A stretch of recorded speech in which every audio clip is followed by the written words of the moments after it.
It's time to talk. Hello guys, we are live from the Kaine Kranda studio and today is movie review. My name is Busaya and I'll be your host for this movie review segment. So guys, today we are not doing movie review as usual. We are interviewing one of the actors in the movie I reviewed recently, and the movie is Wura, a Showmax original telenova series that has been airing and has been bringing speculation from different people. So guys, without much ado, let's meet Lanre Adediwura, which you guys fondly know as Olumide Kuti in the movie Wura. Good day. It's nice to see you. All right, it's great to be here. Thank you so much. It's been a very rough week for me. Okay. I appreciate, all of those delays and all. My agent was trying to get my attention and I was turning it down and all back and forth. But I'm glad I was able to create the time this morning to be with you all. Thank you. It's a great honor to be here today. Yes, thank you so much. You have a very busy schedule, but we're very grateful. We thank you. So, without wasting much of your time, so we just want to ask you a few questions. I know everyone wants to know about your role, Olumide Kuti in Wura. He's a very fascinating character, but let's know who you are behind the camera. Okay, so my name is Lanre Adediwura. Currently, I'm a native of Osun State, Ile-Ife, to be precise, based in Lagos. Married with 2 kids, a boy and a girl, Aderemi and Adeshewa. Apparently, I've been an actor for close to 26 years now, counting. 25 years precisely. February 26 this year made the 25th year of me being in the industry. Wow. I joined the industry in 1998 after I saw Ogumawuyaya in 97 at National Art Theatre. I joined the AGN, Actors Guild of Nigeria, and ANTP that year. Wow. So, I juggle between being a film director, producer, and actor. But in recent years, say about 3 years ago, I focused on acting 100% because I just needed to do something more meaningful. I wasn't getting big budgets as a director, and when the ideas were just dancing in my head, there was no capital to execute them. Yeah. So I felt, okay, you know what? You're an actor's trainer. Take the bull by the horn as well, and just face the camera, and 100%. And I thank God so far. God has been really great, great in my life. God has been God currently. So that's it. That's really nice. So, that's really nice. So, at what stage of your life, you just talked about the year where you started acting. That means you were fully aware. So, at what stage of your life did you notice that, it seems this acting thing, I have to take it seriously, full time? Was there any incident or scenario that happened? Okay, for 22 years, between, directing and acting, I thought at a point that I was going to make a great director, which of course I will still be, because I'm still going back to it. If I'm able to gather enough capital, I would like to go to a film school proper and, brush up my skills as directing the concern. Now, my life has been a triangular shape. Okay. I've been a broadcaster, wow. So I was in and out of the industry. I would come back, return, go into broadcasting. I then worked with Rave TV, that's Agatha Matters Rave TV. I was a TV host, hosting a breakfast show for about 4 years. We resigned in 2017. For me, acting major, before I realized it was 2020 after COVID-19 lockdown. Wow. The lockdown actually reawakened so many people. It helped us think deeply and laugh at our folly sometimes. So I sat myself down, I looked at my kid, and I was like, this boy is going so fast. I need something really quickly to ensure that I put something great before him for the future. And I said to myself, I've been an actor's trainer. I've been tired of being in the studio for 3 months editing a movie. Right. I can equally be in the movie. So I decided in 2020 that I was going to give myself a 5-year target. If I'm able to get something tangible out of it, then that exactly is my calling. So 2020, I get into acting 100%, and I was like, I'm not going to be deviated anymore. I'm not going to be directing. So many people that are sending me scripts to direct, I was telling them, I can't direct, I can only act. So they were getting other directors, and I'm acting in it. So, and thus far, I found myself in Wura. and what it's talking about. To God be the glory. Oh yes, God be the glory. Honestly, that was a very nice and brief history of yourself. So, we want to talk about your role in the movie Olumide Kuti, Friends for Life. We want to talk about your Friends for role. Life. Yes, we want to talk about that role because I mean, like it was very, very powerful seeing that your role was like you were the bad son, you also had sex, you were trying to make sure that okay, anything was wrong, you would see that something was wrong even if you had your way. So just tell us about your role. How did you get that role for the acting in Wura?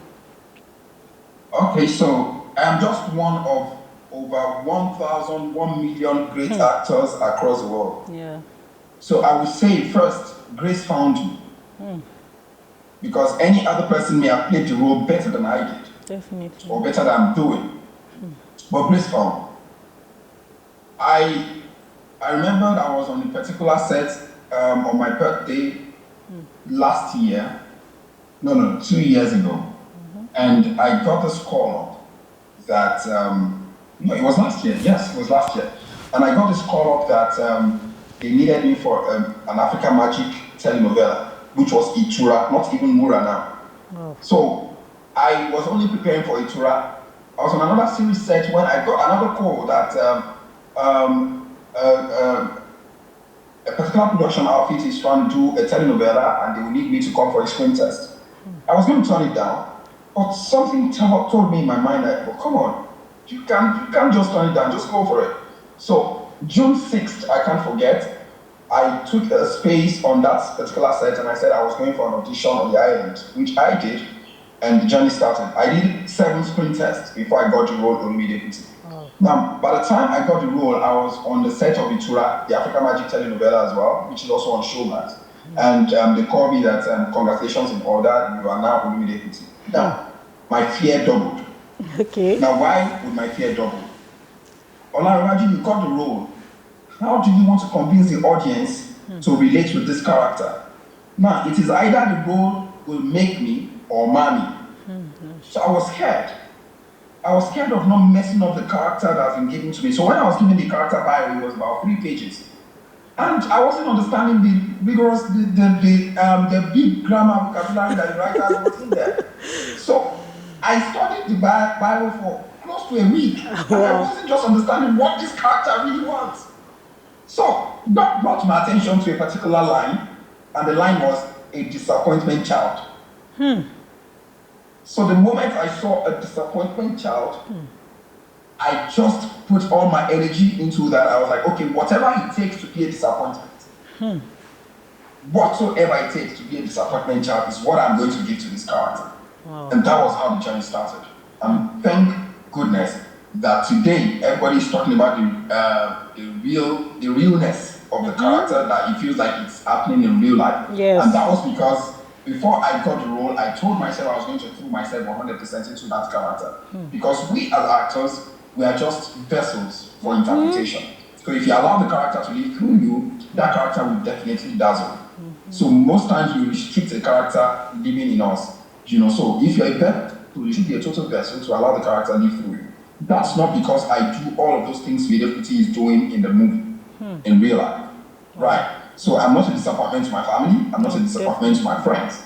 So because I'd allowed myself to be eaten up by the character, hence everybody feels it is real. So I get insults on daily basis because of the way I play the character, and people cannot really dichotomize between the movie and the real life. And they follow my TM and they really insults on me. Oh my God. So that was how I got to Kuti. It was really a challenging one. It was a great challenge for me, but I thank God that I was able to pull it, and everyone likes it. Oh, wow, that's really nice. Okay, so let's talk about this beret you're wearing. I know we've been seeing it in the movie Wura. So is it a team with you that graduated into the movie that you're acting, or is just part of your costume, the beret you're putting on? Okay, so the beret was meant to be the character look. Okay. It's a character look that has almost put me into trouble. Okay. So don't forget that Wura is an adaptation of an original South African telenovela. Yes. The Rivers. And because there is a character Cobra in South Africa that actually had this as a signature, there was a need for a replica of it in the Nigerian version. Sure. So this beret, I did not wear beret before now. But it became a part of me already while I was going for the audition of Cobra. I was beginning to wear the beret before they called me that I got the role, because I was already living in the character, hoping that God will shine His grace upon me. So I was already wearing it, getting used to it. So by the time I got the role, it was already a part of it. Wow. Many people would come up and say, "Are you a Curtis? Are you a Curtis?" I am not any of them. If they catch me, they will beat me. They will just beat me because I won't be able to reply. So they all know that this is just for a costume that I've come to fall in love with. Yeah. And I'm hoping to rock, because come on, who says that the beret is only made for some certain set of people? Everybody can wear beret. It's a beret. That's really lovely. It's just something I've come to like. I mean, sometimes I check myself in the mirror and I feel like, oh, it's a great fit. And so that's it. Oh, that's really pretty nice. much it. Okay, so let's say if you were to turn back the hands of time, I mean, you had to change or do anything differently about your career, especially this Wura role you've taken on, what would you have done differently? Maybe I would have started acting right from the moment I saw Wura and not bother myself with directing and acting. Maybe I would have given 100% to acting. But then again, I'm not bothered, because I feel there is a set time for everything in life. So if there's anything I want to change, if I want to set back the hands of time, I think I would want to change the standard of living of my family coming back from when I started, that I couldn't get help. Right, so I would have wanted to be the son of Otedola. I would have wanted to be the son of Dangote, so that great things, great ideas, because I had ideas growing up and frustration setting. I was depressed at some point, and all thanks to Lateef Adedimeji, who discovered that this guy was depressed, and he talked me out of depression that year. And I was able to still push further until now. So apparently I would have just wanted God to have made things better and not make me the only graduate of my parents' children. I would have wanted my other siblings to have been graduates. I would have wanted my other siblings to have been great as well, and not saddle the responsibilities on me alone. You know, and I'm still praying that they will all get their footings eventually, and everybody is going to be great again.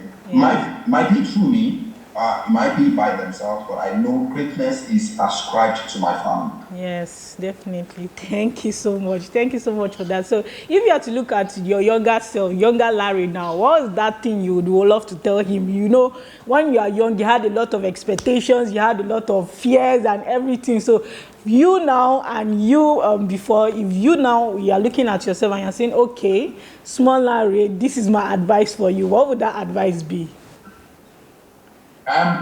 One person that constantly tells Adiremi, and I think he's knowledgeable now to understand that he's by himself. I told him, see, do not rely on people. People are bound to fail you. Now, just rely on God. Apparently, I have trusted many people, friends to my sorrow. Friends today, enemies tomorrow. So friends are meant to come and go. But those who find you special will find a way to stay. But God is the one who finds you most special, because He created you. So if there's anything I tell him in life, is just stand with God, because one with God is majority. One with multitude. So I always tell you, trust in God. Never give up. Be persistent about it. Now, when the opportunity isn't coming, keep preparing yourself, because there's a place of preparation meeting opportunity. If you're not prepared and the opportunity comes your way, you will mess it up. Yes. So there is a place of me preparing for a role like Olumide put it. And when I got it, I was able to slide into it. So sometimes don't hit yourself up, the opportunities are not coming. You're not God who sets the time. There is always a camera tilted at every point in time on everyone. So when that time comes and you're not ready, the camera just goes. It's a radar. So if you can't fit in, then someone else will come. So you cannot achieve anything for doing nothing. You need to keep doing something, even in your pain, even in your loneliness, in your low estate. You know, so you're not getting the role, fine. What about using your page as a channel, as a medium of showing people the skills you've got? Some persons come into my DM and they go like, I'm an actor, I want to be great like you. Yo, you're going to be great, but when I come on your page, I don't see anything that shows, that navigates you towards your skill. You understand? You have a mobile phone, you have a smartphone. What about recording your monologue and posting on your page? You understand? If you say you're an actor, you don't need to talk too much. I just go on your profile and I see your skills. I might be fascinated and call you. But all you do is record TikTok videos where you are dancing and all of those things. That does not showcase your skill. Yes. There is no one that is going to want an engagement with that page. So my son must understand the place of value. He must understand the place of preparedness. You must understand the place of skills development. You cannot afford to be stagnant. You need to be developing yourself each time. Yes. How updated are you as an actor? How updated are you as an entrepreneur? You cannot come to a company as a secretary and tell me all you can use is typewriter. When we are in an age that uses, PowerPoint, Excel and all. So if you're still using typewriter, that means you're wrong. You're not updated. So you need to keep updating yourself, and that's what life demands. You need to evolve.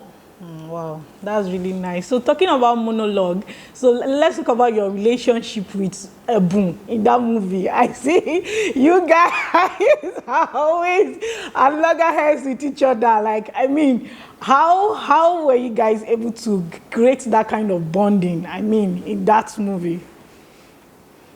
Okay, so this was what I said to myself when I was leaving Lagos. Olumide, you're going to be having a new family. Interestingly, I'm the last born of my parents, children. Wow. So I do not even know how last born. I don't have a last born, so even think of behaving like a big brother. Right. So what I did was, before we got on this set, I was already creating the bonding. Oh. Now I made her so free with me offset. Wow. To the point of almost insulting me, so that she will be so free and not be beaten up by my stature or my lip or anything. Yes. So I throw some jokes and some tantrums at her so that she can react in the same energy. Yes. Sometimes actors, we need to understand that we need to help fellow actors, match up the energy we give on set. Yes. So if I am giving her attitudes off set, she will come on set and reenact exactly what we have been doing off set. And she'll be scared of maybe insulting me or throwing jabs at me and all that. So what I did was to create that enabling relationship environment for us to play, certain ways, including Tumini. Tumini is the most reserved actor I've ever seen. Wow. Tumini will hardly talk. Put Tumini somewhere for 4 hours, she will not open my mouth. You understand? So I have noticed that this is a person. So I needed to go out of my way. In fact, when I was trying to push her and play with her, she would get angry in between, and I would not stop until she would laugh. And before you know it, she started realizing that, I think this is becoming my brother for real. And that was how we were able to create that bond. And before you know it, we get on set and everybody's asking, what is happening? This chemistry. So I'm happy that this has become my next family, because offset, Mami is still called Mami. I call her Mami. Like, it's becoming part of me already. I cannot call her Auntie Yabo or Auntie Ego. It is Mami. So that's because we have actually been able to live in the character as though it is us, it is happening to us. So that's it. That's pretty much it. Yeah. Okay, so thank you so much for joining us, for taking out of your busy schedule to be there. We are very grateful. Friends for life. Thank you so much. Thank you so much. I appreciate it. Yes, have a nice day. Yes, have a nice day. Right. So guys, you have heard it from Olumide Kuti. So guys, you've heard it from Olumide Kuti and his life and everything. It has been such a beautiful experience speaking to him. So thank you so much guys for joining. Please do not forget to subscribe to our YouTube channel and also follow us on all our social media handles at The Kaine Show. And please do not forget to keep on watching, keep on sharing, keep on liking. I love you, and I'm Busaya signing out from the Kaine studio. Bye for now.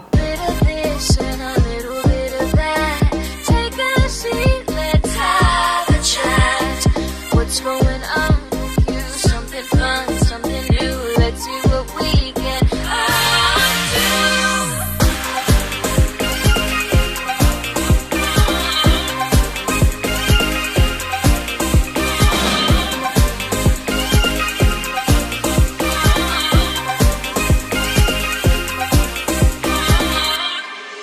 It's time to talk.